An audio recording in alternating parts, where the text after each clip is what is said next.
And just so you know, I'm not sure if everybody knows this, but the recordings are available online on the PrEP website. So if ever you miss a meeting or you want to go back and see the recording, that's available to you there. I can share the link in a follow-up email in case you don't have it. So I just want to remind everyone of some behavior guidelines for our meetings, mostly just about demonstrating respect for everyone in the meeting. So this means muting yourself or staying on mute when you're not speaking, not using demeaning language, and just being mindful of the time we have together so we can hear from as many people as possible and get through the agenda. So we're going to start off with some updates and information from the county, and we'll then move on to address the two remaining project summary worksheets that we have. We're going to be voting on those, and we'll hear some updates from our subcommittees. So we're going to start with a word from Steve, Planning Director. Thank you, Steve, for being here. If you want to go ahead. Thank you, Alex. I appreciate it. Good evening, everybody. I know some of you, but not everybody who's on this meeting tonight. I'm Steve Lafferty. I'm the Director of Planning, and we've been having a number of conversations, of course, since I began as director regarding Pikesville and the work that is so important to all of you. And I want to thank all of you as volunteers, the work that you've put in before the PrEP was created and since its establishment. I want to thank Alex as well, because as all of you know, we've gone through some fits and starts with staffing over the past few years. And Alex, I think, has just picked up the mantle beautifully and tried to not only organize where work needs to take place, but also to address concerns and issues that continually develop. Your voice is really important to us because as advisors to the county and partners, we look to you to help us determine the funding strategies. Money the county executive has put into the budget as county funds for a number of projects to follow hopefully the goals and objectives that the PrEP established and the council approved. So I'm just here tonight mainly to listen. If I can answer any questions along the way, I'll defer to Alex and she can pull me in as needed. But I just welcome the chance to be with you all tonight. And once again, thank you all for all the volunteer energy that you've put into Pikesville. So thanks, Alex. Thank you, Steve. And so we were originally going to have one of our planners, April Smith, come talk to you about the Community Planning Institute, but unfortunately something came up at the last minute and she won't be able to make it. I did share the flyer with you all by email. If you have any questions, feel free to ask them now. We can try and answer them. And if I don't have the answer, I can pass your questions on to April. I know that the announcement came through Izzy's office, and I know a lot of people are very excited about this Community Planning Institute. So if there are any questions, you can let me know now. You can send them to me by email. Does anyone have any questions about the Community Planning Institute? Yeah, go ahead, Ruth. Hi, everybody. And whoops, wait a minute. Thank you, Steve, for being here. And I echo what you said about Alex. We are, I think, so lucky that she's the one who landed with us because we really needed some continuity, which is terrific. And I'm also really glad to see Izzy's office here tonight. So just about the community, I forgot what the institute is called, the Community Planning Institute. Yeah. So it sounds a lot to me like the thing that the police run for citizens, similar in its purpose, to educate people about the planning process of the way. And I know some people have been through the police academy. I'm not sure, Deb, did you do it? No, some people have been through it. And I think it's great that planning has, taken on this initiative because it's just it's very complicated for the average citizen. And So April, I communicated with April a few times. I'm sorry she's not here, but was very accessible and responsive. So her contact information is all over, all in the flyers and stuff. So I just wanted to give that feedback. I'm sorry. So if I may just real quickly, Alex, April, we're creating this from the beginning, and April has done just an awesome job of not only finding out how other jurisdictions approach these same opportunities to educate the community, but also then developing the curricula, all the application graphics materials.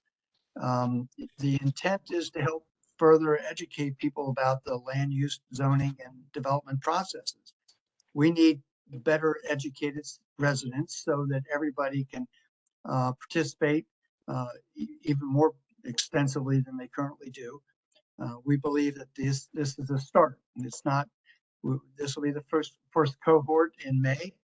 We'll learn a lot from that process itself, but it's hopefully a real opportunity to build not only better educated residents, but also good partners as we move forward through the development process. So please, if you haven't already, feel free to reach out to April to find out more about it. I think the survey may be closed now, but application process will open up in mid-March with the hope of bringing in experience as well as newly interested people, so that we have a range of folks who are participating. And Councilman Patoka, good to see you this evening. Thank you, Director Lafferty. Nice to see you as well. Nice to see everyone. Thanks for being here. Mal, I see your hand raised, and then Ruth. Mel, we can't hear you. Getting confused about this, but got it. Okay, we can. Thank you, Alex. Question? No, it's not a question. It's just I guess a comment more. I'm delighted. This is a wonderful idea, and thanks, Steve, for kind of summarizing with a little more precise language that what's expected and what's anticipated with this effort to educate folks on how they can be more involved and effective. I think that's the key word right there. Many times, certainly in my experience, folks with all the wonderful, sincere interest and involvement have just been frustrated when they learn that they didn't know enough, so to speak, to really have an impact. And frequently it results in the only two options: shrugging one's shoulders, or hiring a professional. And that's been my experience of what happens when folks with all the best of intentions just don't know enough. And it's wonderful to have you guys expose sincere community individuals in learning a bit more on how they can influence and engage effectively in the process. So kudos to you guys. Thank you, Mal. Ruth, you can go ahead.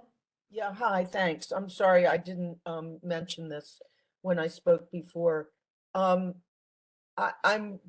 think it's wonderful. I know it's not starting until May, and a lot of planning has already gone into it, but I think several people expressed disappointment that it's only virtual and that it's not either hybrid or just online. And I've participated in a number of things that the Maryland State Arts Council has presented and other workshops where, they manage the workshop setting and breakout sessions into rooms and coming back to the whole group. All the things that happen in real life, can happen virtually. And it's very limiting, just to have this in person. And I hope you'll consider either running another cohort for, online, or making this hybrid, or doing something to address that. I think actually, Ruth, there, because of the survey responses, that's still up for debate, how it's going to be presented. Oh, There is, I think, a strong belief that having people physically interact with each other in an in-person setting adds a lot more value. But because of some of the feedback, I know that April's still working through that to determine what might be the best way to present. Unfortunately, the room that we use isn't set up for hybrid interaction. So we're limited in how we actually can bring people into a meeting from that virtual space. But I think she's responding to the survey with that in mind. okay, interesting. Thank you. Any other questions or comments about the Community Planning Institute?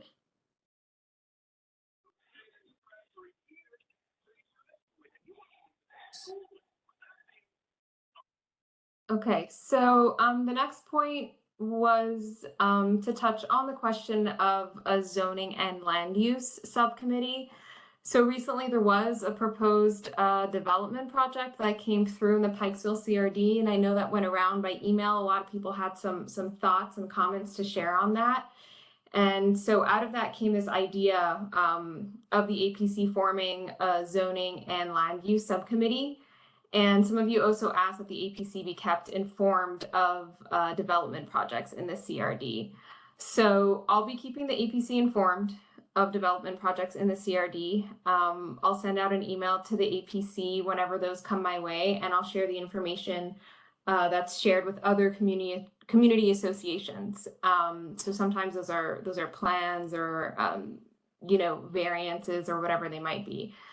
And so APC members are free to participate, in the community input processes in place and follow the procedures the same way other community members do.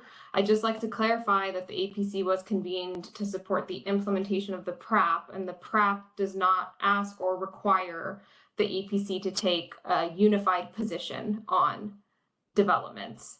That's something, like I said, that you're free to do individually. You're free to do that within your community associations. You can even form a coalition if that's something that you want to do. But within the APC, having that kind of unified position, like I said, on developments is not required. I went through the PRAP another time to see which items are related to zoning, to land use. We have explore areas within the CRD that would benefit from the CZMP. That's something that's coming up. We're already talking about it within the planning department. There are already efforts that will be made, or planned efforts, in order to engage the community and explain the CZMP process. So that's something that the APC will certainly benefit from, and we can think about how we want to strategically approach this process. So that's one of the items. There are other items, but they, like I said, are not about coming with a unified position on developments. So I just wanted to clarify that, because I know, like I said, that question came up by email. And so that's kind of where we landed when it comes to this subcommittee. Does anyone have any questions about that? Mel, I see your hand is raised, and then we can go to Tom. Go ahead, Mel. Mel, you're on mute. When I raise my hand, I can put it down when you call.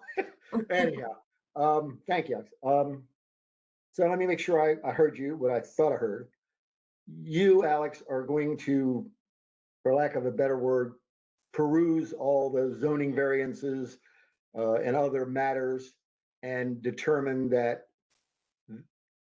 one particular item or any items will be of interest to the PRAP and forward them to the PRAP entire committee, correct? Is that what I heard? Yeah, so as the community planner for Pikesville, they already come my way. Ah, And so if I see that they're in the Pikesville CRD, then And- I'll make sure to forward them your way great. once I have the information to What, share. your receipt of those notices in a variety of different issues, what's your TikTok? You get them that day or the next day or 2 days later, roughly? I'm not sure. I get them when they go through the development review division of planning, and it's usually when comments are required from planning, when, for example, if it's the most recent example that we just had was one that Mhm. had to go through a design review panel. And so community associations need to be notified of those. And so I'm involved in that. I'm not sure exactly what the timeline is, Mel, but when I do receive them, I will let you know. Great. So in this particular instance, I'm guessing, if I can recall, I'm not sure. So a design review meeting was scheduled, let's say, was issued or was notified today out of planning for 2 weeks later. I'm making up a kind of a time frame. Should we, let's assume that's the TikTok. Can we presume that then the PrAP would be informed 2 days after the issuance? Is that about right? Did I make myself clear enough? I'm not sure. All I can say is that I will let you know when I know. I know, I hear that. Steve, Okay. any thoughts on that? The TikTok of that? Steve? I think as Alex has indicated, when notices come into us and we're able then to redistribute them, and this is true for other community planners as well, it'll get out. I mean, whether if the notice comes in at 4 o'clock in the afternoon, Mhm. it may not get sent back out till the next day. If it comes in early, depending on the work that people are doing, they'll get the notice out. I mean, That's wonderful. That's basically the answer, I think, Steve, because I think there've been a number of, or some instances where a meeting was scheduled for 2 weeks from today, and notice to the community wasn't received till a week later. well, So- we may not get it until a week later. Oh, really? Well, yes, that's often true, that Hmm. we don't always get as Wow. timely notice out of PAI as we'd like. So we will, as Alex and the other community planners try to turn things around as quickly as they can. Well, so this people have adequate notice. will, thank you, Steve. This will be a certain improvement, because Alex has been on top of so many things, and I have no doubts that we will get him as soon as possible, and that's good to know. Thanks, Steve. Thank you, Tom, and then Ruth. Yeah, Alex, thank you for that comment. I guess the issues pile up. I think in general, and I know Councilman Patokas here and others, community awareness of upcoming zoning and changes and this type of stuff. I'm new to this. Is very slow, and it's not necessarily timely in the sense of the community determining how exactly to respond to a particular issue. There was one issue that just came to our attention, which was just outside the central district, and the Councilman Patoka arranged for us to get some input, and I very much appreciate that. The, the comment, Alex, that you made was sort of curious to me. It said zoning and land use changes are not necessarily in our concern area. That doesn't mean that it's not, or that we shouldn't form a committee. It means that we're not obligated to form one. I think the issue that I have is that there are, and it came up in particular with a development which impacted an existing business and potentially a new business in the area, is that I think it would be very appropriate for this committee to have a way of dealing with potential changes or developments within the Pikesville Central Business District, because otherwise we are just going to be limiting ourselves to certain possibilities. So here's one recommendation, that a subcommittee or a group of people that deal with these kind of issues and at least be able to communicate these kind of issues would be very beneficial.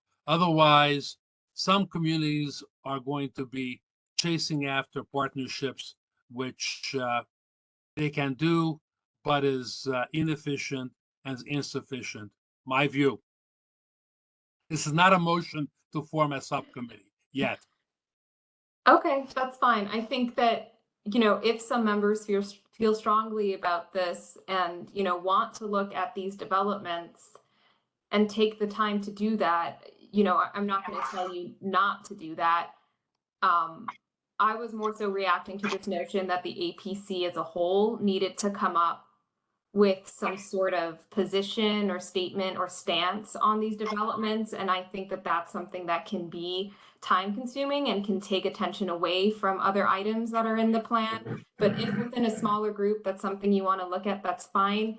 And like I said, I'll be giving you the information that you need in order to do that. If ever you want to talk about it some more, I'm happy to talk about it some more. Ruth, go ahead. I'll sort of pass on the zoning per se, because I'm not sure how I feel about about having a zoning committee and whether we should take a position. I think we have to think about that. But it seems like there are other things besides zoning, things. What really brought it up for me was the DPW and pedestrian improvement community meeting that took place a few days ago, and none of us had any notice about it. We had extremely short notice. I think a notice was sent out from Izzy's office, and that's the first most of us heard from it about it.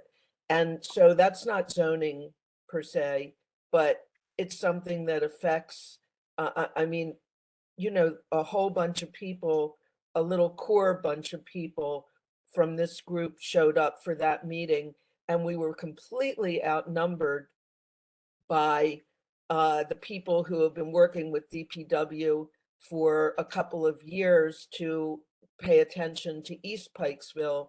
And we just weren't on the radar at all, and we weren't even notified about the meeting. So not only is that something that we all need to focus on, what about the sidewalks in the CRD and in all the West Pikesville communities that are so in need of attention? But more broadly, we need better coordination and communication amongst the different departments so that planning is notified if DPW is doing something that impacts Pikesville. Planning should know about it more than 3 days ahead of the meeting. And all the other departments, there might be other design review panel, if there's a hearing that's zoning, but I don't know if it is zoning or not, but you get my point. It's more than just zoning that we need communication about from the different departments. I won't speak for Mr. Russell or others from DPW&T, but I spoke to Director Walker about this, and she acknowledged that it was they dropped the ball on not getting communication out sooner about that particular meeting. She and I are in regular contact to discuss that kind of coordination, and we're setting up regular meetings. So that's, this is a sort of a new day, Ruth, that the coordination hasn't been as strong as it could have been in the past, but I think we're trying to work together to make sure that we share information and to make sure that communities are better informed.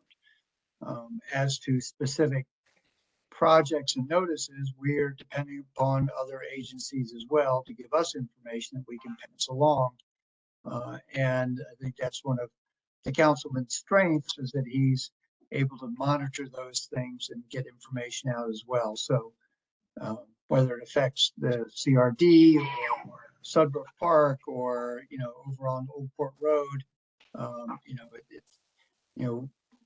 we have to focus where we're focusing, which is at this stage in the CRD.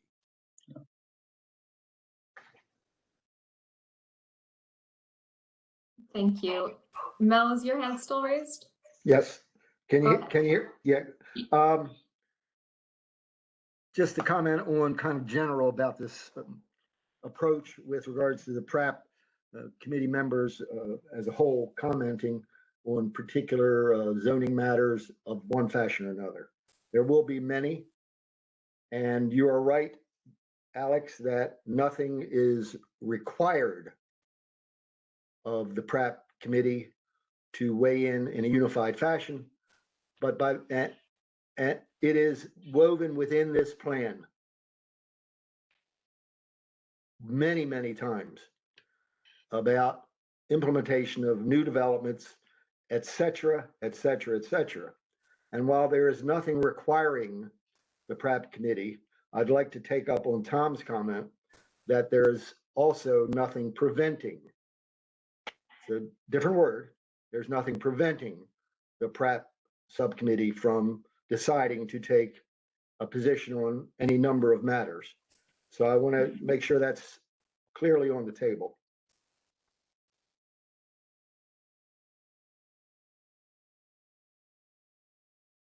I mean, my comment is the same as Tom's comment. If you want to take it as my comment to Tom, if you want to take it as a suggestion, Mel, that's fine. But my comment is the same, that, there are other items in the PrAP that I think deserve attention because they're well listed, they're actions. Mhm. If you want to focus on providing positions on developments, I don't know that I can prevent you from doing that, but my statement I hear you. was I hear you, about Al. what I I hear- think is the direction the APC should take. I hear you, Alex, and I think we can walk and chew gum. We'll try to do a lot of things, and we should be able to get a lot of things done. Thank you, Alex. Okay, thank you. So our last update is from the Department of Public Works and Transportation. We have Randall Shiflett with us tonight, and I think we also have Anthony Russell. So thank you for being here. Just for context, they're here with us tonight to provide us with information on some potential upcoming work by the department in the Pikesville CRD. And part of this came up for the APC because there is an MOU, a memorandum of understanding between the county and the state that was signed in 2000 for improvements that were done to Reisterstown Road between the city line and the Beltway.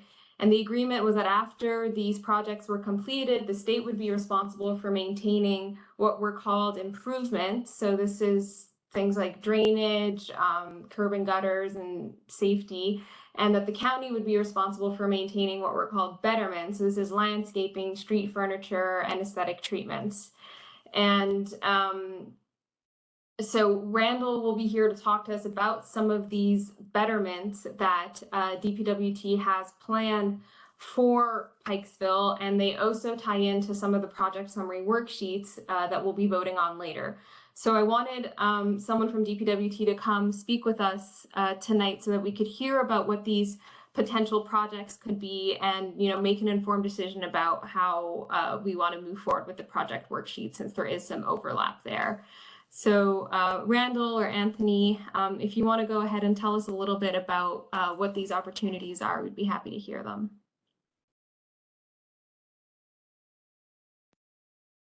Well, hello, everybody. My name is Anthony Russell. I'm the Deputy Director for Transportation. The improvements we're looking at in the area is mainly that old streetscape that's in between from the movie theater up to where the not quite where the Walgreens is. I mean, I date myself because I haven't been really down there too much, but I used to live down there, so I know, like in front of Stra Plaza, where Stra Plaza used to be. I can come up with that. We're going to take the old streetscape out. I should have some pictures for you, but I will get them to Mr. Lafferty of Chesapeake Avenue in Towson. You look at Chesapeake Avenue, we've taken a lot of old brickwork out, like what's there now. We've put 2 ribbons of brick in against the curb, and we made everything concrete right up to the businesses. It lasts longer, it looks better, it's easier to clean. And along with that, you know, we can talk about benches, if you want benches somewhere, and doing some more with those pitching cans. And saying all that, you know, the best thing to do is, you know, we put in for our FY24 capital budget to try to get that approved as a tier request. And, you know, the best thing you can do at this point is, you know, get with Councilman Batoka and show your support.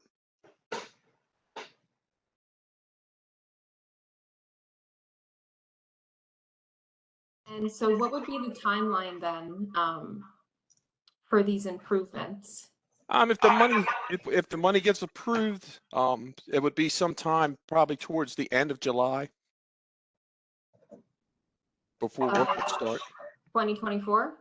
Yes. And do you No, think you could tell us Yeah, a whoa, little whoa, bit whoa, more? whoa. It'd be 23. Yeah. If it's fiscal for 24. 2023? Yeah, I got you. Okay.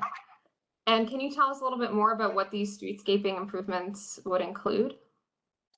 It's mostly the walking area. We're going to pull out those old tree pits. You see the tree pits now are just, you know, horrible how they're falling apart. We're going to pull them. They'll be level with the walk. And like I said, I'll get some pictures to the councilman and the Steve Lafferty as far as, you know, what the new tree pits look like. And you'll have a, you know, I'm saying hopefully we could save some trees that are there, but maybe not. We might have to plant new trees. Okay, and then did you mention planters? Yes, the trees go in a planter and they have a barrier around them to keep them from heaving the sidewalk up. No, Okay. but you meant other planters, didn't you? Say that one more time. Did you mean other planters besides the tree pits? No, we're Alex? going to take the tree pits that are out there. That's what we were calling a planter. Okay, but there are also planters that don't have trees. Hmm. So it's all planters? Yeah. I didn't understand. That's okay. Anything- Yeah, what's down there now is like elevated off the ground. They're like actual, you know, rectangular pits. We're going to pull them out and they're going to be level with the concrete now. Okay, got it. Okay. I see some hands raised, so we can just go through them if you're ready to answer some questions. Izzy, I see your hand is raised. If you want to go ahead. Sure, thank you. Anthony, thanks for that. So 230,000 was previously appropriated for, I guess we're calling them betterments, Anthony. And so I'm not sure, I just wanted a little clarity if there's an additional request that DPWT is making above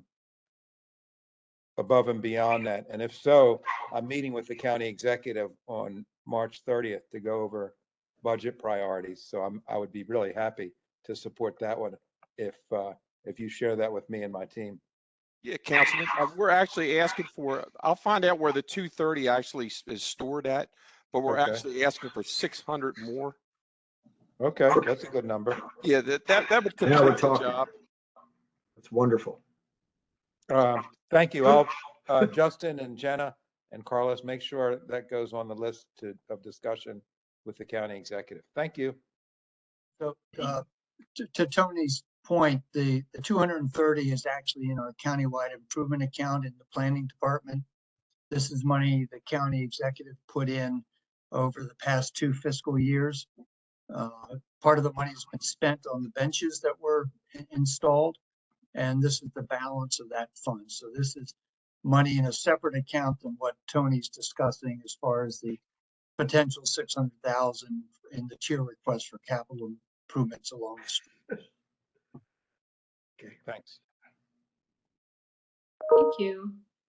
Kristen and then Howard. Hi, thank you. Thanks, Anthony, for that. So we're part of, the APC does have a subcommittee, which is streetscape and design. And some things we were planning to do was get a design consultant to come in with some professional ideas of how to make some really eye-catching benches, trash cans, planters, something like that. Now, are you someone we could work with up on that? You know, how that would go? I mean, this is professional, someone who's done this in other areas of the town. But it'd be really give Pikesville a brand and a name, but it's stuff that would be under your purview, things like planters and benches. Have you had experience with that, or can we contact you and work with you on that? You can, I guess the best thing to do would be work with Director Lafferty's group as far as any design. Mm-hmm. Okay, And, so and then we would basically be the mechanism to build it. I mean, we would want to take a look at it because we would be ultimately the ones to maintain it. Mm-hmm. And, you know, what kind of cans we're going to maintain. You know, we were actually looking at maybe getting a third party to come in and put cans out as far as pitching cans that, you know, you have a trash can with a recycle can right next to it Mm-hmm. to try to capture some of that recycling, because we get numerous complaints about the cans being overflowing down there. And it just seems to be people just putting whole household bags of trash, you know, to the point we got to come 2 or 3 times a week to clean some of the cans out. Mm-hmm. Which I'm sure is it's a lot. Yeah. What you bargained for with that one. Okay. So definitely. I mean, whenever you can get it to get with Steve's group on and any kind of planning, you know, as long as it's nothing too exotic, you know, we're looking at now, well, we could just come and, you know, if we could give you a decent product like we did out in Chesapeake Avenue and Towson, So with what what was we, as far as contractual with our current contract. But when we Mhm. start getting more exotic bricks and pavers or something else you want to build, then that's something, the whole process will slow down considerably because we'd have to go out and put that out to bid. Right. So And I'm not thinking anything that complex. Maybe like, okay, keep things a color scheme, like the trash cans would like one facet might be painted purple or something like that, whatever. So not just something simple but eye-catching. yeah, something simple like that with the cans and all, you can just contact me on that. I mean, we could do something we would love to do something like that. I mean, Okay. people come and, you know, if you got separate little planters actually out there that just have plants in them, to have Mhm. somebody, you know, decorate them would be great. Oh, okay, that's great. And so we can contact you and perfect. I can get your information from Alex. Yeah. Okay, perfect. Thank Thanks, you. Kristen. And just to clarify, and maybe it's a bit of an update. I think it's been a while since I gave an update on the trash cans, but they are being replaced. Like Steve said, the money that was already allocated towards this has been spent on trash cans, and we're getting in new trash cans now. The benches were also replaced, and we're waiting for the lampposts to be replaced with money from those funds as well. So Howard, go ahead. Howard, you're muted. Okay, can you hear me? Mhm. Okay, Yes. let me follow up first on what Mr. Russell just said about following up with Director Lafferty's group. I'm not sure what group that is. Do you know what that is, Alex? And you can instruct us. I don't want to take up too much time on that. Oh, I mean, not to speak for Anthony, but I think Anthony was referring to the APC and to me, us working together to develop this, and Kristen subcommittee specifically too. Okay. Yeah. I have reviewed the MOU, which is a lot of fun. It goes back to the year 2000, and it didn't strike me as ever having been implemented, but I don't really know. And my basic question, among 50 others, but I won't bore you with those, is it still in effect, or shouldn't a new MOU be prepared between the county and the state highway, and perhaps be a party to that as well? Who can answer that? It is still in effect. It is old. There's quite a few of them floating around Baltimore County of streetscapes along state highway maintained roadways that we need to take care of. We have a meeting with them March the 7th with our partners at State Highways, and we plan on bringing that up because it's sometimes, you know, that it does come does become a burden on us as far as maintenance, you know, trash approvals. And I mean, you could look at the streetscape down there now and how long it's been before anybody has had a chance to touch it and update it. Okay, well, I hope the result is a new document and that we are part of it. So hopefully you can keep Alex informed or us informed, and we can be involved with that. One of the things that struck me is that the amounts of money that are allocated for the betterments and the improvements is way out of reality now, being 23 years old. So the numbers that you said that are in the budget are actually in excess of what the numbers are in the MOU. So that all has to be brought up to date too. Speaking of money, I'm glad to hear that there is money in the budget, and I wanted to make sure that that's not money that's been allocated for Pikesville's revitalization. Huh?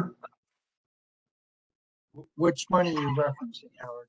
The monies that Mr. Russell and I think Steve Lafferty mentioned also are already in the budget for the betterments that you're talking about. And I wanted to make sure that's not part of, I think it's $153,000 that has been allocated for PrEP or for revitalization of Pikesville that we're working with, and wanted to make sure it's not part of that. That money's there, and as you noted, that's what the worksheets and the projects are focused upon. The money that Tony Russell referenced is money they've requested from the county executive for capital funds starting the next fiscal year that has not yet been allocated. It's not been appropriated at all. It's a request that the executive needs to respond to. And that's what the councilman was saying that he would probably add to his list when he meets with the county executive. That's the 600,000. Right. Okay, thank you. Thanks, Howard. Tom, you can go ahead. Thank you. And thank you for pointing out the presence of the MOU. I was one of the few people with Deb Patterson who discovered the existence of that MOU. And I guess two questions. Mr. Russell, would it be possible for you to send us a picture of what was done on Chesapeake Avenue in Towson? Yes. And that is not to imply that I or anybody else here is going to say, no, we don't like that, change it this way or that way. But it would be good if we could get some input from this committee or from the Pikesville business community.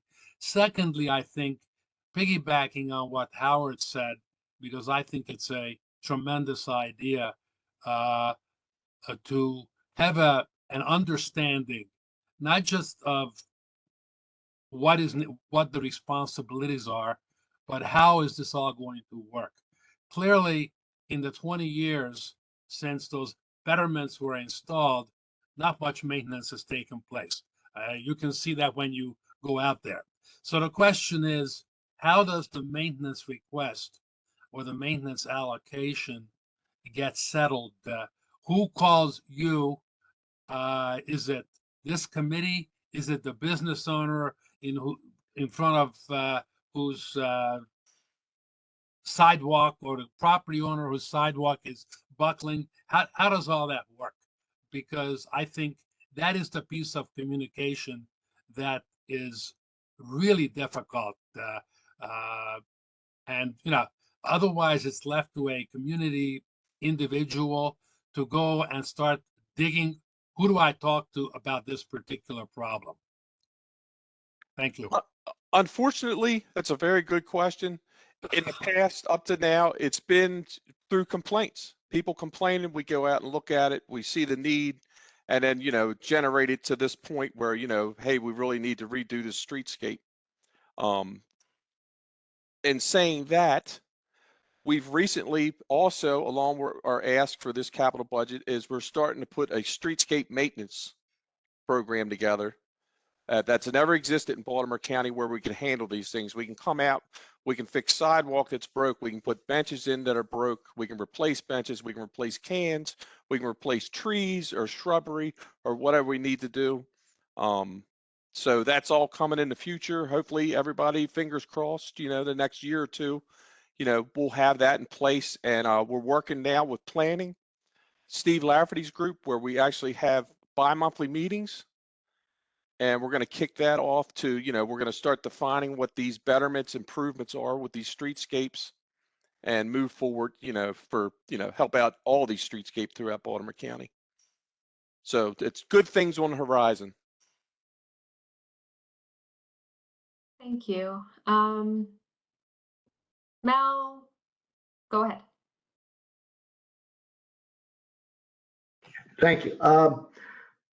Couple things. Mr. Russell, I am familiar with that. It's interesting you brought up Towson because I'm familiar with that strip in Washington Avenue and a couple of the side streets.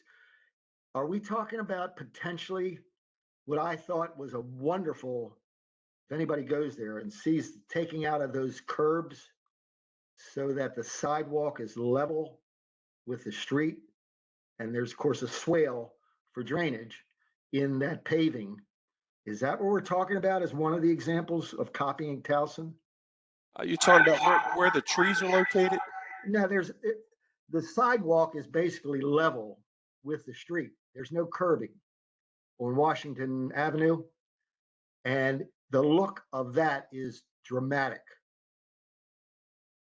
Are we talking about taking out? So the simple question, are we talking about taking out the curbing? No. Okay. That's what I thought you heard. When you said Towson was an example of what we're trying to do, what you're planning on doing, I thought that was included. So, okay, that answers that question. But if anybody wants to go see something that looks wonderful, is Washington Avenue a state road? No, that's a county road. That's why. Okay, so that might get in the way. I got it. I think Kristen is right on point, and I think she should be directed to consult and have input into what the county is proposing with this new $600,000, and to report back to the APC on a regular basis for our input. I think that's good to hear that input is welcome, and we should have it directly. And Kristen's the person I think that should spearhead that with her design streetscape committee. So that's really pretty impressive news. Thank you, Mel. And just to clarify for Howard, this money, as Mr. Russell indicated, is for fiscal 24. And that is being proposed first by the Department of Public Works through planning to the county executive for his submission to the council for approval. And Izzy just approved it. No, I'm kidding, Izzy. But so once that's approved by council and signed by the executive, then that funding becomes available as of July 1, 23. So that money is imminent if it gets approved. Correct. And it's earmarked just for the Pikesville improvement. Okay. Ruth, you can go ahead. Hi. Alex, just to clarify, the bench, out of the 230,000, of which we have about 150 odd thousand left, benches and trash cans were ordered. Do I have it right so far? Yes, and lampposts will And also. lampposts. So Yeah. are all of those things already in the pipeline and not anything that can be influenced by us? Right, so those are in the pipeline. You know, the benches were already replaced. The trash cans have been ordered, should be delivered and installed very shortly. And you know, Bill, before I came in, had already looked at the lampposts, the models that needed to be ordered, and we're working with someone in the Department of Public Works on replacing those already. And then there was also an extra 100,000 that was dedicated to Pikesville revitalization. So there was the 230, and then there was an extra 100 that was dedicated to Pikesville. So I believe total we have 251 left, and that doesn't include the lampposts. So I don't know what you mean by it does not include the lampposts. So the lamppost, the amount for the lamppost has not been deducted from that total amount. So how much are the lampposts? I'm not sure yet. We haven't confirmed the number yet with Public Works, but once I know it, I'll let you know. So the trash cans and the benches, is that replacing or adding to, is that going to meet the needs for everything, in the CRD as far as new trash cans and benches, or is it just some, or what? No, they should. So they'll be replacing all the trash cans. And then, like Kristen mentioned, wanting to maybe paint them or add some things to them. That's something that we could do in the future, once we're ready to do that, and we can coordinate that with Public Works. Well, Kristen is very good natured, and which I appreciate, because she is able to get a lot done because of that. But I'm a little more prickly, I guess, and I know all of this sort of got into the pipeline before our committees came online and everything. But anything, like if you go and we don't just want lovely streetscaping. We want to have a brand, as Kristen mentioned. That's what we're hoping for, really between us and the Armory to create like an arts forward community. And that means that while we can't affect anything that's already in the pipeline, we really, if you look at Highlandtown, for example, or in the blocks around the Creative Alliance, you'll see really creative bike racks, bus stops, trash cans, benches.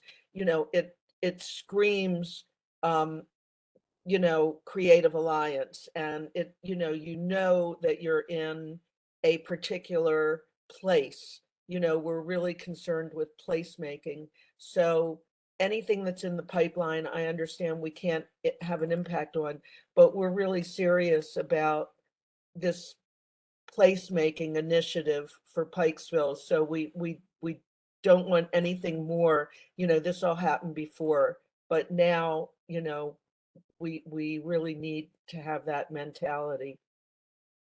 Yeah, absolutely, Ruth. I hear you. And, we are in constant communication over that. And I do look forward to working with Kristen and the placemaking consultant and seeing where that goes. Great. That's wonderful. Thanks, Ruth. Good news. Kristen, you can go ahead. Thank you. So I just want to get some clarity on the planter situation, because I'm looking at the Google Maps now. So Anthony, so what we have now, it looks like these long kind of raised concrete planters. It's a lot of greenery, and then like maybe a tree here or there. And so are those the tree wells? Are they going to be completely leveled?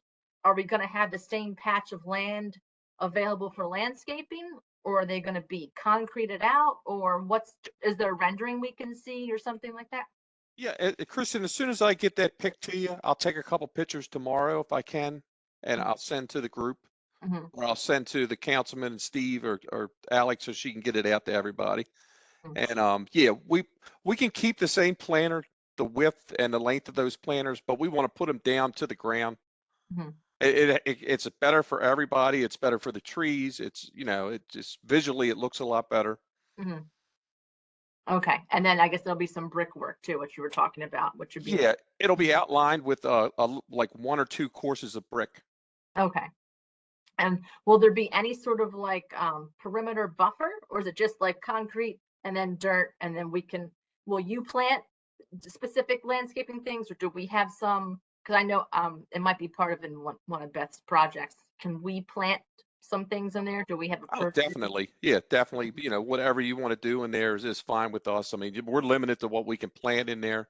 We'll work with our EPs, Mhm. our sustainability folks, as far as, you know, what trees to plant in there, Mhm. what type of street trees are best. Right. Okay. All right. Great. Thank you. Yep. Oh, sorry. Okay, thanks. Howard, you can go ahead.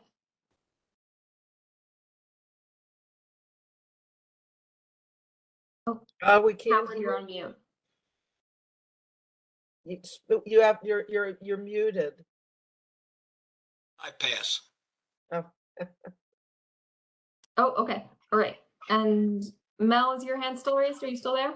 Yes, yeah, just thought of something as Kristen was taking the lead. We have a national award-winning land planner in this group.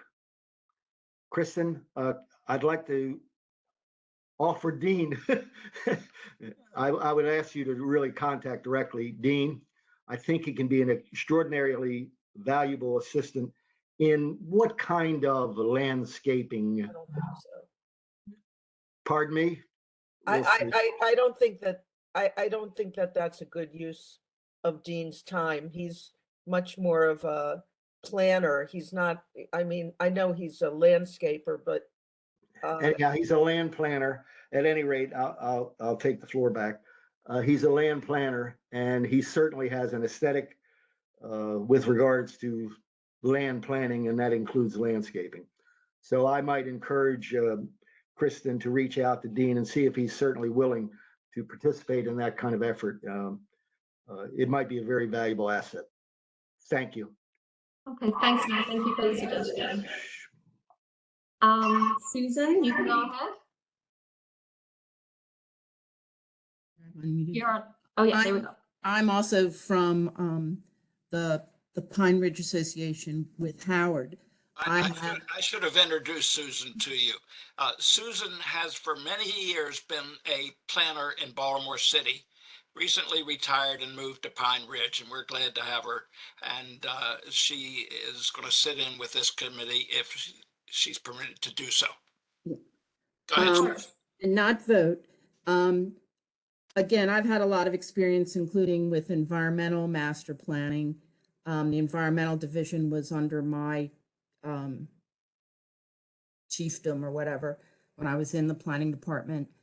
And I'm really interested in how the tree pits are being designed. So if you send plans and can send those details, because there are details in designing a tree pit that include picking up the runoff of sidewalks, of designing them so the mulch stays in the tree pit and doesn't stay. And there's also a lot of opportunities for doing some easy to install later.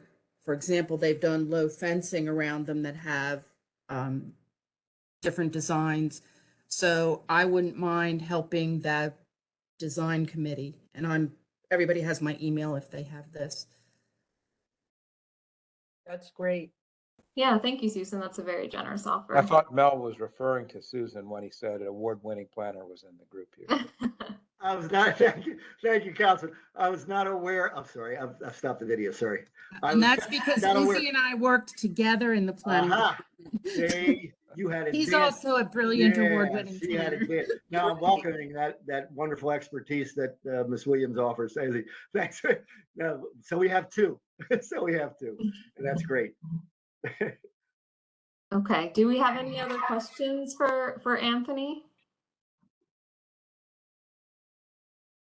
Okay, so what we have next are the project summary worksheets. Based on everything we heard from Anthony, I'm going to make a suggestion on how I think we should proceed, but I do want to hear from you all, see what you think about it. So the tier request is not, it's not guaranteed money for Pikesville, but we will be hearing about this within the next few months. So what I would suggest is that we wait to see if the request goes through and if the funding is available for Pikesville, then we can work with DPWT on these improvements that are included in the project summary worksheets. if for whatever reason that funding is not available, then we can go back to the project summary worksheets that we have and see if the chamber is willing to implement these projects and see if we want to use the Pikesville funds that we have available to implement those projects. Do we have any questions or thoughts about that? Mel, your hand is raised. Was it Yeah, about that? Yeah, absolutely, right on point. That's a wonderful suggestion, and I move that it be adopted, for lack of a better formal phrase. I think that's very wise, very prudent. The only question I would have then is that then free up some more money? I guess it does. So it frees up some more money for other projects. I have the answer. I think it's a wonderfully segmented, parsed out approach, Alex. Congratulations. Okay, thank you. Do we have any objections? Can you Okay, I see some specify, hands. Alex, can you specify which projects you're referring to? Yeah, of course. So the two project summary worksheets, the first one is the poles, banners, and lampposts. So the lampposts, like I said, those are being taken care of by planning anyways. So that one we would have striked out from this project summary worksheet. We have replacing old and damaged planters. And so Anthony mentioned that that's something that that Public Works would take on if the tier request goes through. And then we have watering and maintenance for the plants that might be planted. It sounds like, and correct me if I'm wrong, Anthony, it sounds like you're taking care of trees, but if there are any plants that we want to add into the planter boxes, then that would be something that we would have to do on our own. But once again, I think that we would, wait to see if the tier request goes through and then decide whether we want to do that or not. So that's the first project summary worksheet. And then, oh, I'm sorry, I got them confused. So that was the grounds maintenance one. The poles, banners, and lampposts is banners for light poles that are going to be printed and professionally installed. We had already heard from Kristen that wanted this to be coordinated with the streetscaping consultant, not the streetscaping, the placemaking consultant that they're going to be hiring through their own project summary worksheet that went through. So I think we can wait on that too. And then we have the old field store sign that was going to be removed from a facade. So that's something that I don't think Public Works would take on as part of their improvements. So that is something that we, the APC, would need to, look at and decide if we want the chamber to go through with that project and use the funds that are available for that. I have a question. Sure. The field sign, I'm sorry that it's not the iconic field sign. I drove by and looked at it, and it's really not worth salvaging, I don't think, from a branding point of view. But doesn't someone own the building? Why would they not be the ones responsible for removing the sign? Why is that anything to do with county funds? Yeah, that's a good question. I don't know. Is Beth with us tonight to answer that? Because I believe she had coordinated that with the property owner. She's not on this call. Oh, I But know that she came in just for a don't bit. understand. I just don't understand the logic of the county paying for a private property owner's, the improvement or whatever of the building. I mean, if it's something that needs to be done and they refuse to do it, then the county does it and bills them. Things like that happen all the time, but I don't think that's exactly the case. I don't know if they've been asked to remove it or if they want to remove it or what the motivation is for removing it.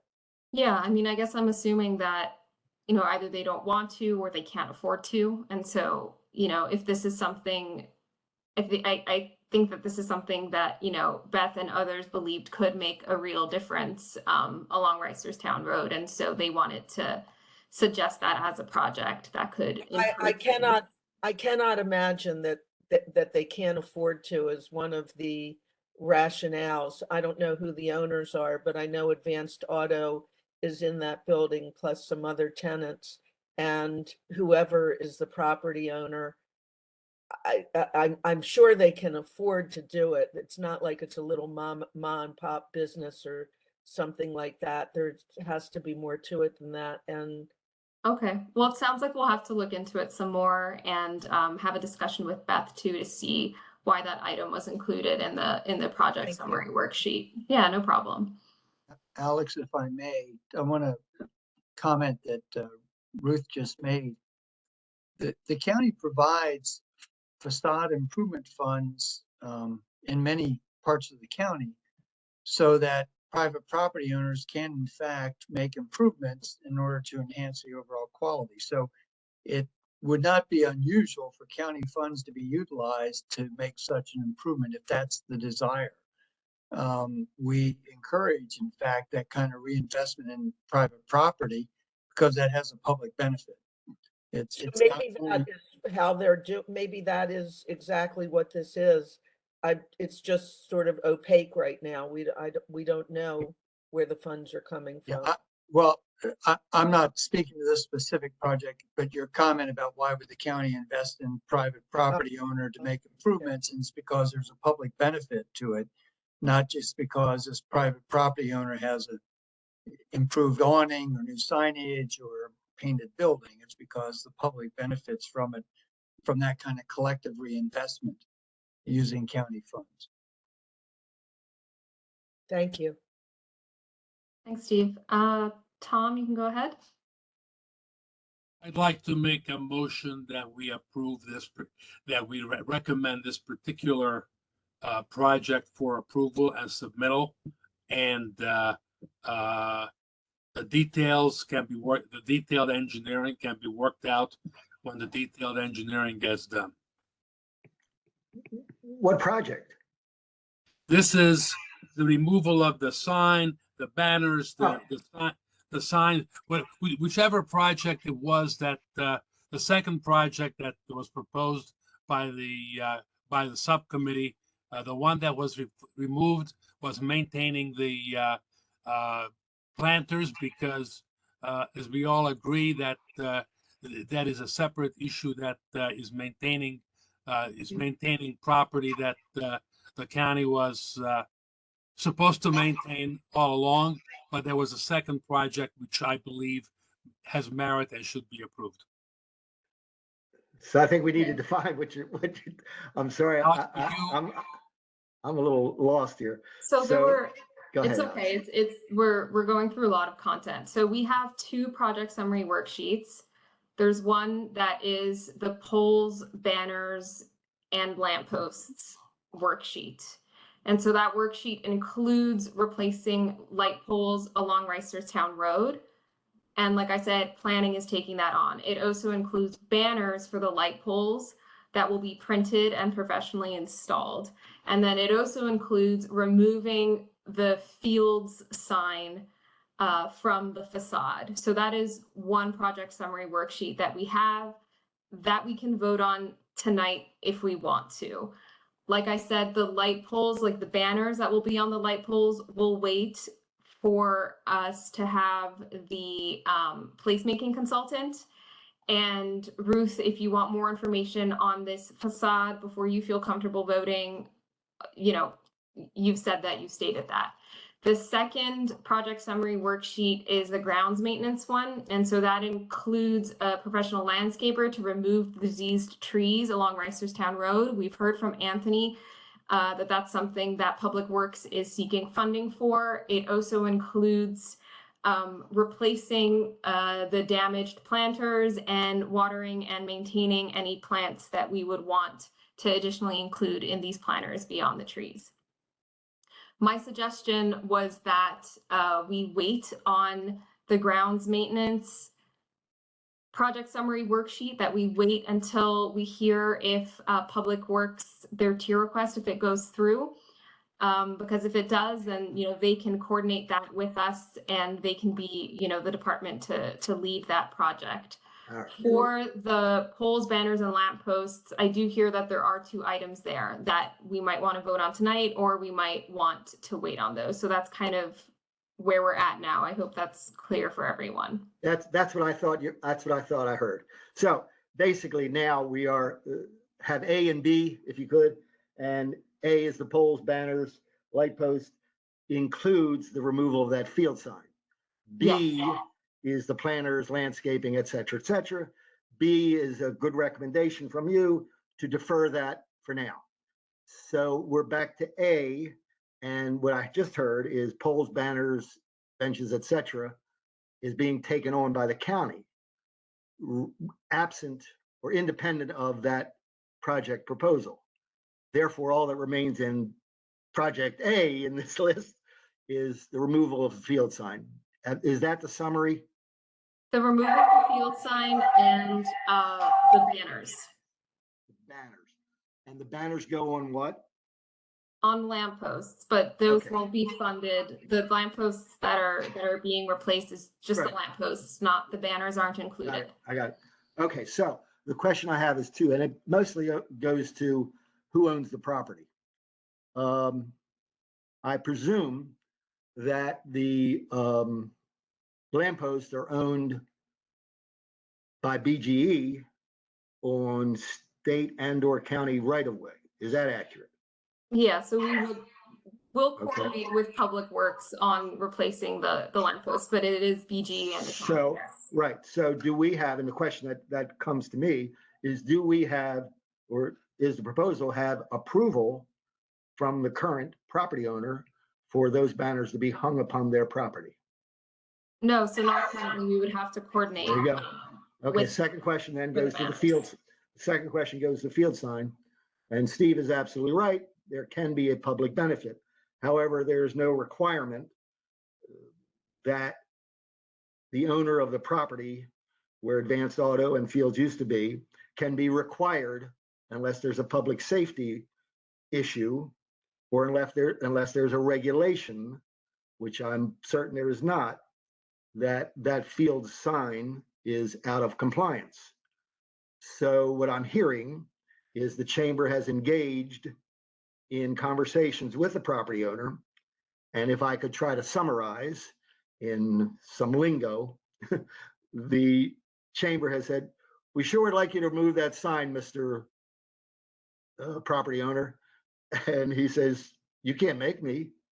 And the county says, we'll pay for it. Or the chamber says, through the county, we'll pay for it.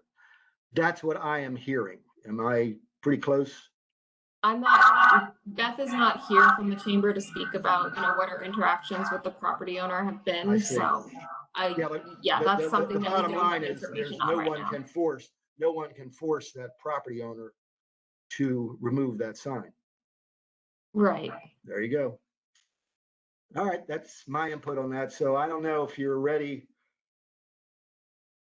to move anything, to tell you the truth. Project B has been put, so to speak, on the table. And project A is just the banners and the field sign. So, and you don't have approval from either property owner to do it. I don't know if we're ready. Okay, so I just wanted to clarify then that there are no objections to waiting on the grounds maintenance project summary worksheet until we hear back from DPW on the tier request. Is that correct? Were there any objections to that? None here? Okay, wonderful. So I see that there's some hands raised. We do want to hear from the subcommittees on their updates.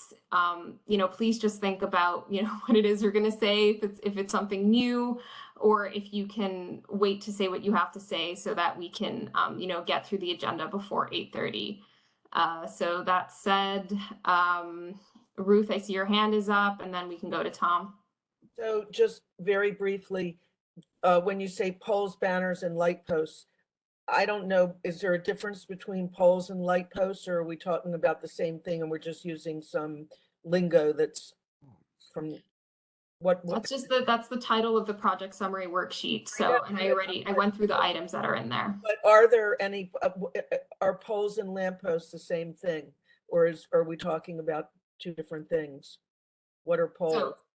The poles, I guess, are the lampposts. Okay, so maybe we should revise it and call it lampposts and Jesus. banners. I don't know. Right. It's confusing to me. Secondly, the lampposts are, it sounds like they're in the pipeline, they're approved, they're being taken care of. Are all these lampposts, standard in the sense that a bracket, I mean, the way a banner goes on is, I guess a bracket is affixed to these lampposts so that the bracket comes out at a 90-degree angle. So is that sort of a standard thing that all these lampposts can have a bracket like that attached to them? And that's Yeah, what we that's a have to good pay. question. I'm not sure, but I can ask that question with the person that I'm working with in So, Public Works.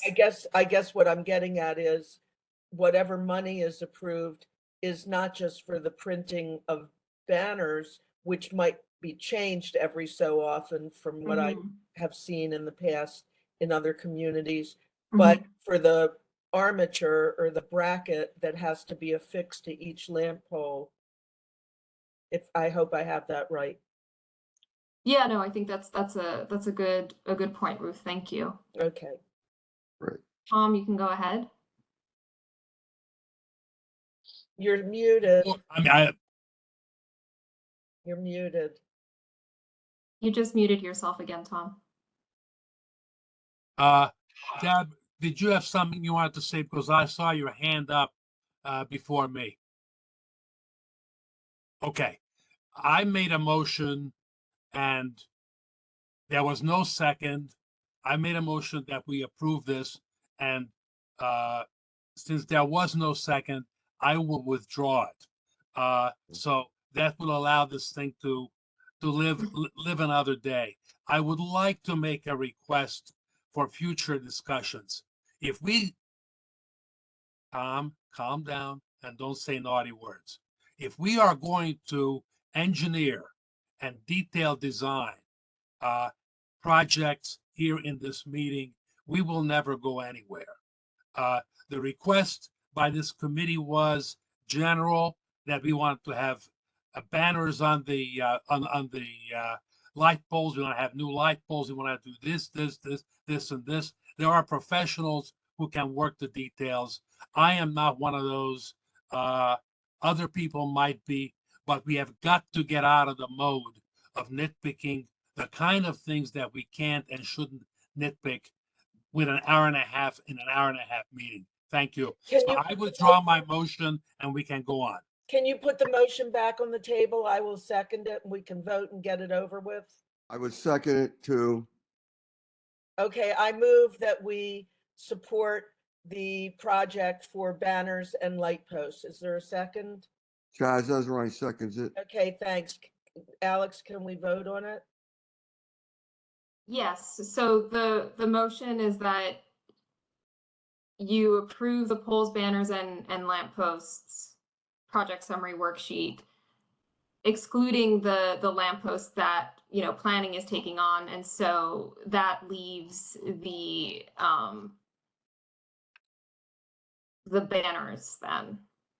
And that with the proviso that even if it's approved and funds are allocated, that it will be done in conjunction with the placemaking consultant's work.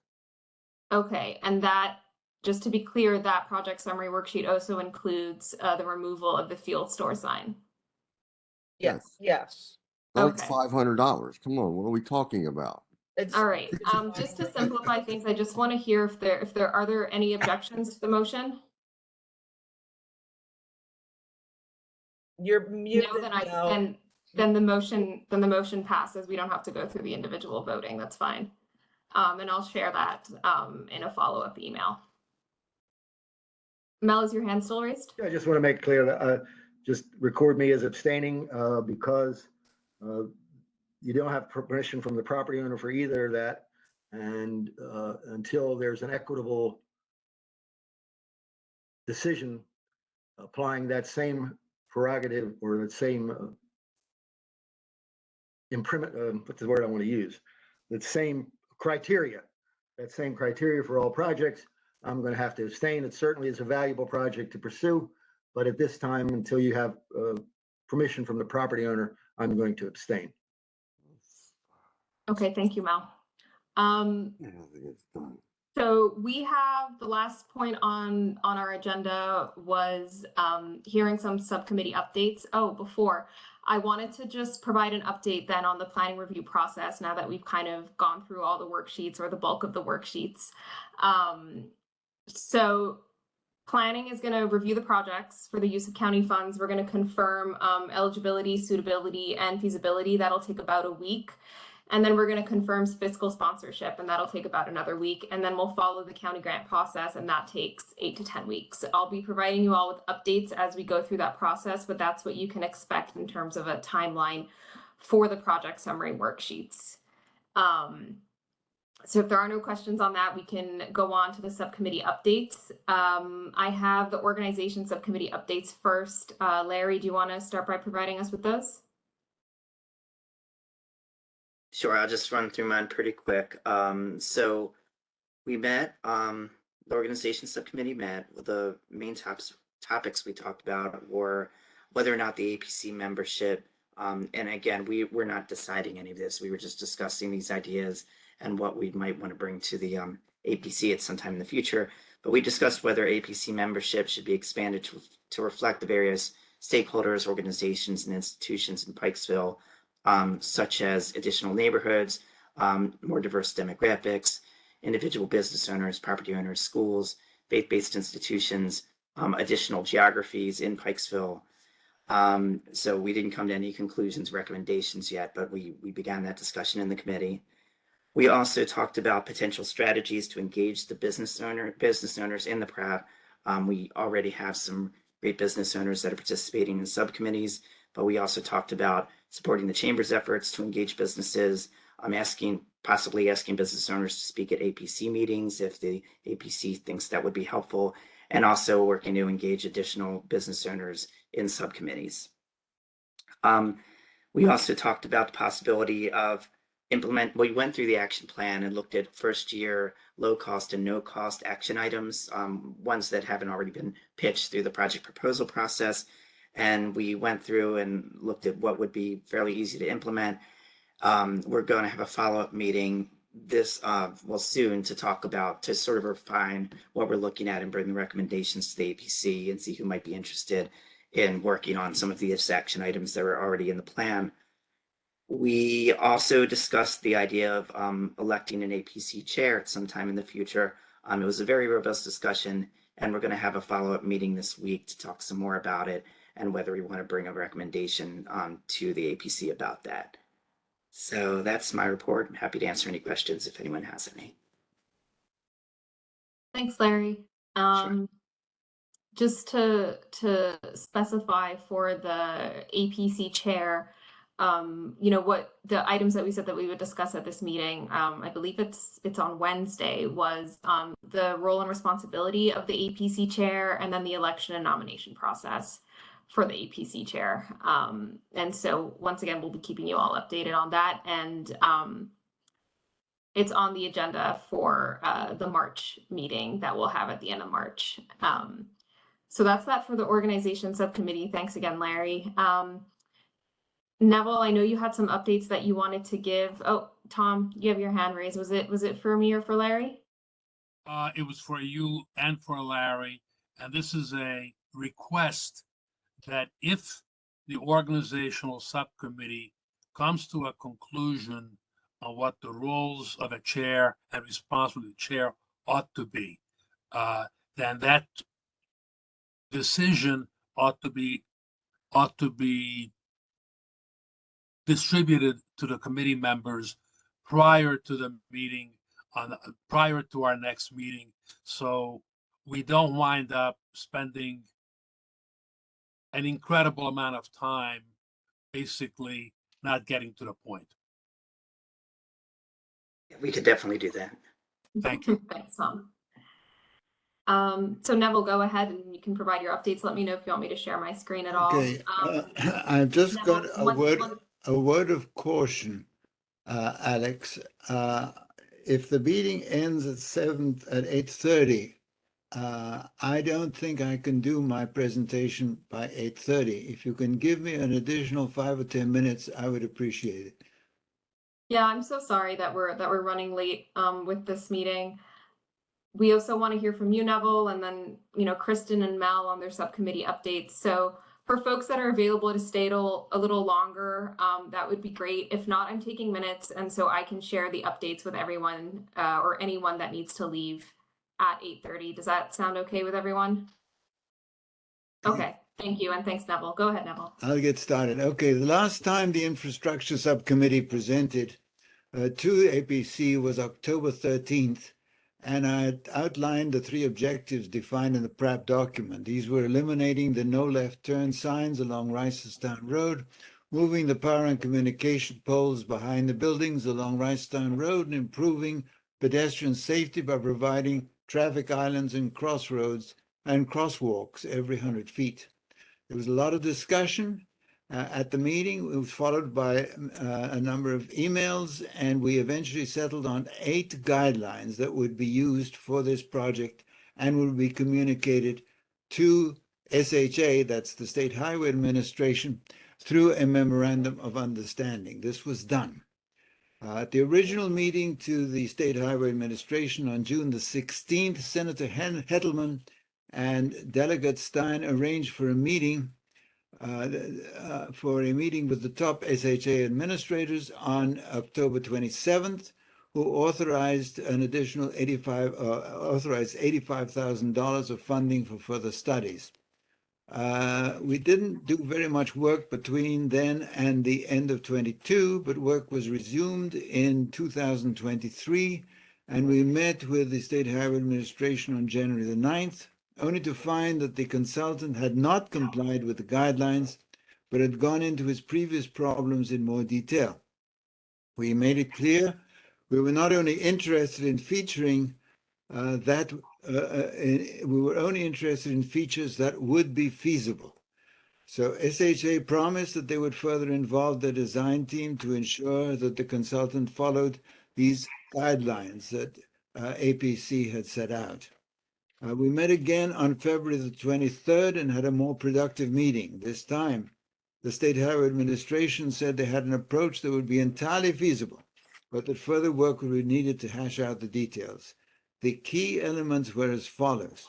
Of the 5 no left turn traffic signals where we wanted left turn lanes, 3 would have their signs removed. In other words, they would provide left turns at those traffic signals. There was not enough room to provide turn lanes for the other 2. And those 2 were McHenry and Walker, without tearing down some building walls, which of course meant that it was not feasible, because our purpose is not to destroy, it's to create.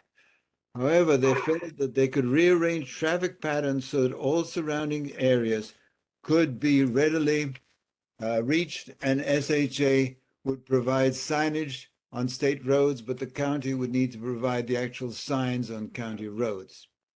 There would not be enough room for most of the traffic islands that we had proposed, but they could provide one at Clarendon, where there is a bus stop and where additional pedestrian traffic would be expected. Their map showed 3 options for crossings, and we would have to decide which is preferable. Could you please show the map, please? Sure, give me 1 second.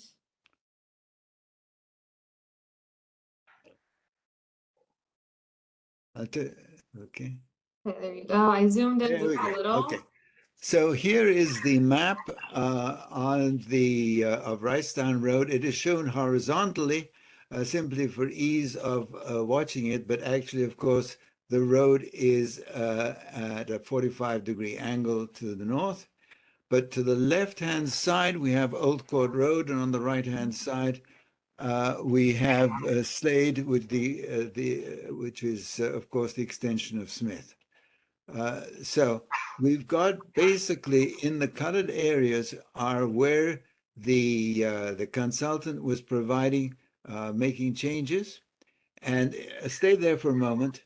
Stay there for a moment. And this is the turn at Clarendon. There are 3 options.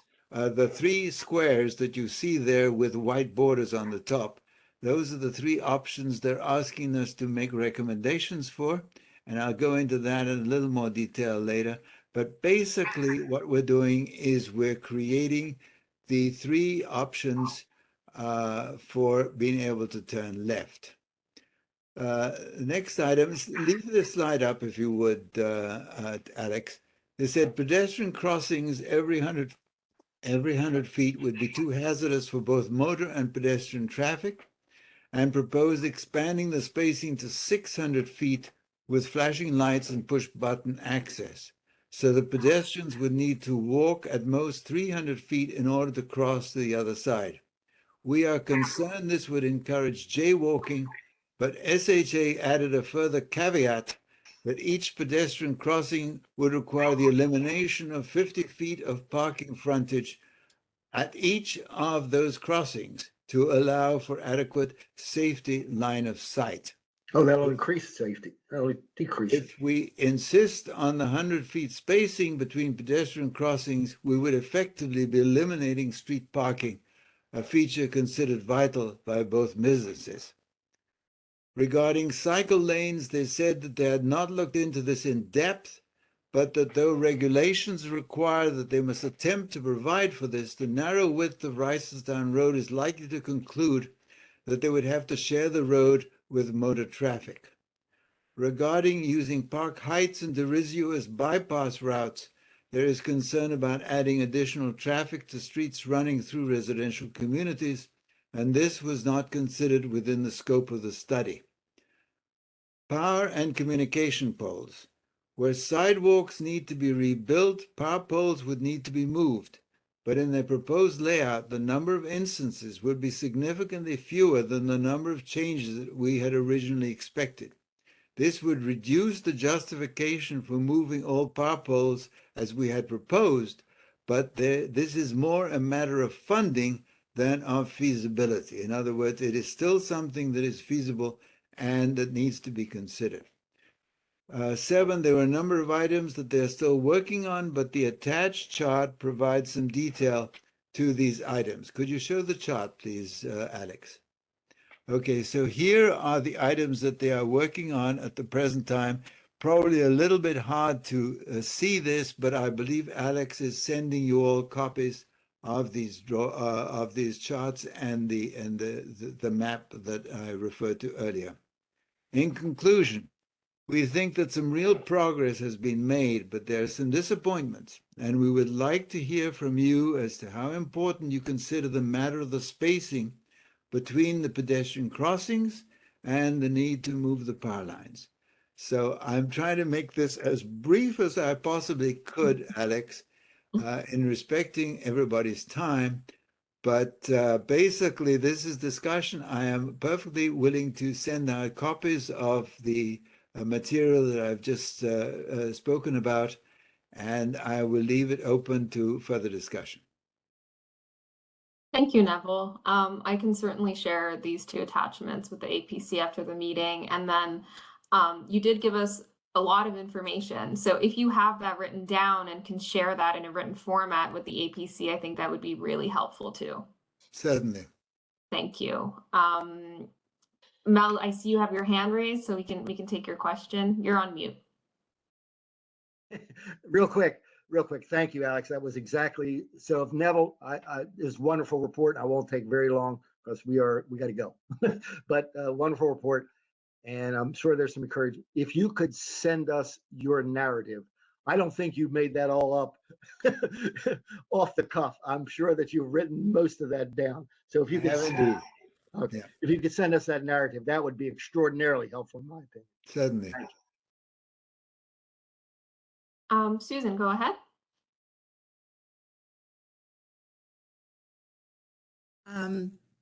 One question I had, because I think on what was the top side of Reisterstown Road in that plan, I think some of the sidewalks are narrow, and I'm not sure if the telephone poles or whatever poles interfere with ADA access. So I'd want to make sure that whatever plan was done accommodated that.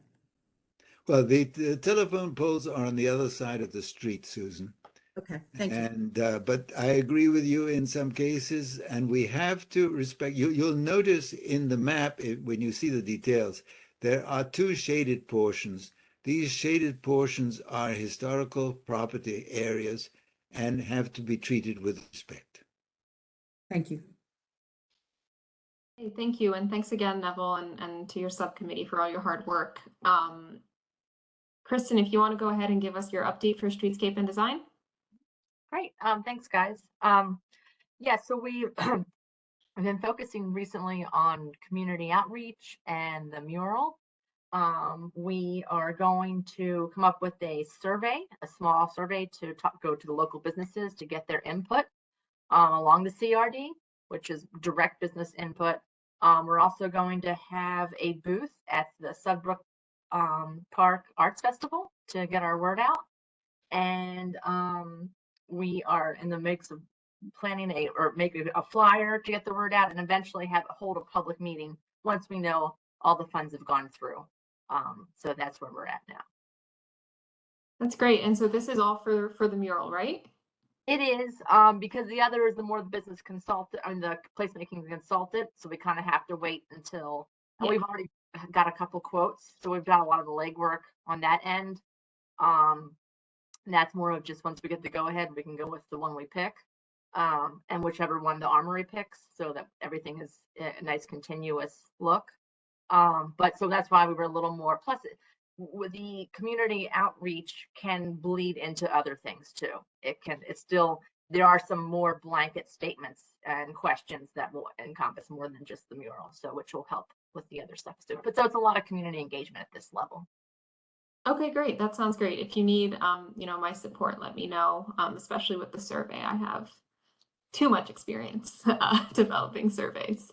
Thank you, Kristen. I just wanted to say that everything we're doing for the mural is great advertising for Pikesville revitalization as a whole. So, when we do a survey or put out a flyer, anything like that, we'll also be, getting in a plug for the whole concept of Pikesville revitalization. So it's going to bleed into, all the other areas. It's the first visible thing that people are going to see besides the trash cans, I think, and benefits that are coming soon.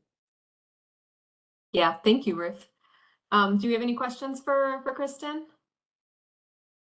If not, we can go on to Mel, Economic Vitality. Okay, thank you. Real quick. We are moving forward with contacting professionals with a scope of work to produce a rendering for the Pikes Peak Promenade. We'll have something more concrete at the next meeting, I'm certain. And the subcommittee at its next subcommittee meeting will consider other projects redevelopment at that time, and we'll report back to you. Okay, great. Thank you. Are there any other updates that? Oh, I'm a little go ahead. confused, Alex. I'm a little Yeah. confused. So, it sounds like from what you've been saying that some things have been approved already and are like a done deal, like the placemaking consultant. I don't know if that's true or not, but that's what it sounds like. And is that the same with the project that Mel just mentioned? Is that something that's been approved and that money has been allotted for it? I'm just a little confused. That's okay. No, so the planning review process that I described, that's a process that we're going to have to go through for all the worksheets that have been voted on. And so that includes the promenade, it includes the placemaking consultant. So no money has been formally allocated to those individual projects yet. Like I said, I'll be keeping you all updated on the review process and how the grant agreement goes and whether it all goes through or not. Okay, thank you. Yeah, no problem. Were there any other updates that anyone wanted to share? That was it for the subcommittee updates. If not, then our next APC meeting is scheduled for March 27th from 7 to 8:30. Deb, go ahead. Just a thank you to Steve and Izzy for hanging out with us all night long. We're such a serious group, but we've heard a lot of really exciting things tonight. Izzy, I hope we can count on your support. I'm over, between what Neville told us and the potential to get money to renovate and to maintain, it's just the stuff's starting to come together. So we're really excited, even if we don't sound like we're excited. Thank you, Deb. Hey, Alex, could I just say one thing on Deb's comment? So thank Yeah, you, of Deb, course. so much. I think it's important to remember that our state partners are critically important to Reisterstown Road because, again, it's a state highway. So as we're putting up county dollars, we've got to hold the state accountable to be a good partner on Reisterstown Road because, 140 is Reisterstown Road. And I think what we have as a tool now and a benefit is, and the reality of it is we had a governor that was at war with the Baltimore region for 8 years. And now we have a governor that is going to be a partner with the Baltimore region. And so that's a real advantage for us. And I think as we move to next year's legislative session, when it is truly the new governor's budget, that as we're putting up our small amounts of county dollars, that there's an opportunity for the state to put up some larger dollars for downtown Pikesville and CRD. Thank you, Izzy. Mel, go ahead. Yeah, last brief comment. Deb is absolutely right about Steve and his team, and certainly Izzy for voicing his support for the budget. But I don't want it to go unnoticed. It hasn't been unnoticed by this person. The county executive, John Oshesky, has been extraordinary. I've had many conversations with him, and I can tell you that the interview that we had with the then candidate, John Oshesky, when he was running, made commitments to Howard and I. And I can tell you that as of now, he's got 80% of them completed. So I just wanted to point that out. And John's not here, but Steve and Alex, please pass along at least this humble servant's compliments to my county executive. Thank you, Mel. Yeah, and thank you everyone for being here tonight and for staying late. I wish you a good rest of your night. I'll be in touch by email with some follow-up from tonight's meeting. And like I said, our next meeting is scheduled for March 27th from 7 to 8:30. Thank you. Thank you. Thank Thanks, you. Bye. everybody. Nice seeing Thanks, everyone. good night.